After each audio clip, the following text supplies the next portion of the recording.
क्या आप जानते हैं मलका तरन्नुम नूरजहां और दिलीप कुमार में कैसा रिश्ता था? क्या वजह थी कि मलका तरन्नुम नूरजहां की वफात से चंद दिन पहले दिलीप कुमार उनसे मिलने कराची आए तो उन्होंने दिलीप कुमार की खातिर पाकिस्तान के मशहूर तरीन हेयर स्टाइलिश को अपने पास बुलाकर अपने बालों का नया स्टाइल बनवाया, जबकि वो इन दिनों खुद अस्पताल में बिस्तरे अलालत पर थी। नाजरीन, मलका तरन्नुम नूरजहां एक ऐसी तारीख का नाम है जिसका एक सिरा पाकिस्तान और दूसरा इंडिया तक फैला हुआ था। इंडिया से पाकिस्तान तक उनका गायकी और एक्टिंग का सफर अनगिनत दास्तान से भरा हुआ था। वो जिस फिल्म में भी जलवागर हुई, उसका हीरो उनके हुस्न सलूक का दीवाना हो गया। जिसने उन्हें देखा वो भी उनके गीत गाने लगा। आज की इस वीडियो में दो इंडियन अदाकारों का जिक्र करूंगा जिनके साथ नूरजहां का दिल से भी रिश्ता कायम हुआ। ये एहतराम का रिश्ता था जो दमे आखिर तक कायम रहा। मलका तरन्नुम नूरजहां की जिंदगी भारत के सुपरस्टार अदाकार प्राण के साथ भी परवान चढ़ी तो दिलीप कुमार के साथ भी उनका सफर आगे बढ़ा। प्राण के साथ उन्होंने फिल्म खानदान में काम किया, जबकि ये फिल्म उनके बाद में होने वाले शोहर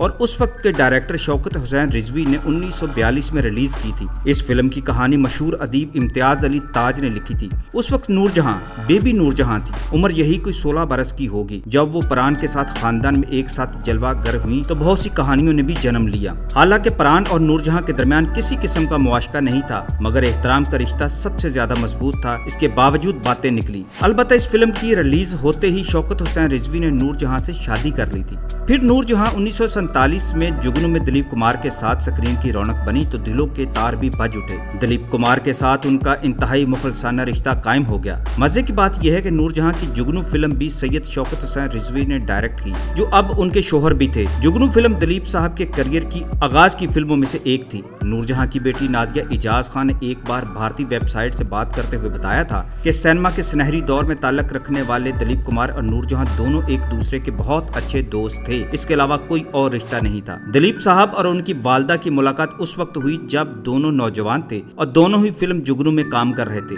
बाज अखबारात ने उस वक्त भी दिलीप साहब और नूरजहां के रिश्ते को गलत नाम देने की कोशिश की, मगर उन्हें मुंह की खानी पड़ी। नाजिया का कहना था कि शायद ये दिलीप साहब की दूसरी फिल्म थी। इस वक्त मेरी वालदा काफी मशहूर थी और उनके यहाँ दूसरे बच्चे की पैदाइश होने वाली थी। तब से उन दोनों की दोस्ती भी थी और एक दूसरे के लिए दोनों के दिलों में मोहब्बत और एहतराम का रिश्ता भी था। नाजिया ने बताया, जब मेरी वालदा कंसर्ट के लिए भारत गयी तो दिलीप साहब स्टेज पर गए और कहा, मैडम आप 35 बरस बाद इंडिया आई हैं और हम 35 साल से आपका इंतजार कर रहे हैं। दिलीप साहब ने मेरी वालदा का इंटरव्यू भी किया और ये पहली बार था जब दिलीप कुमार खुद किसी का इंटरव्यू कर रहे थे। इस इंटरव्यू में आप उन दोनों की एक दूसरे के साथ मोहब्बत और दोस्ती की मिसालें देख सकते हैं। दिलीप साहब को मौसीकी से मोहब्बत थी और शायद यही वजह थी मेरी वालदा और दिलीप कुमार के दरमियान इतनी मोहब्बत कायम हो गई। जब मेरी वालदा भारत गयी तो दिलीप कुमार और यश चोपड़ा ने बम्बई में उनकी मेजबानी की और उनसे गाने भी सुने।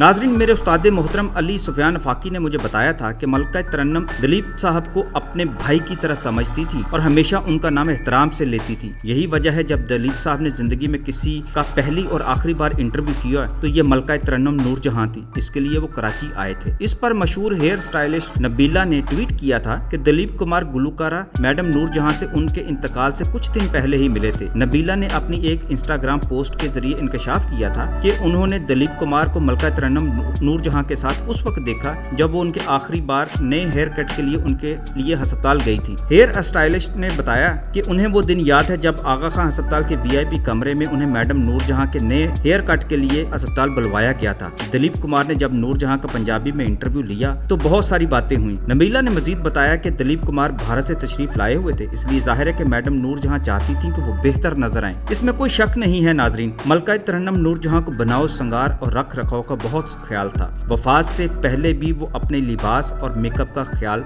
रखती थी। ये बात अली अजमत को भी खूब याद रहनी चाहिए।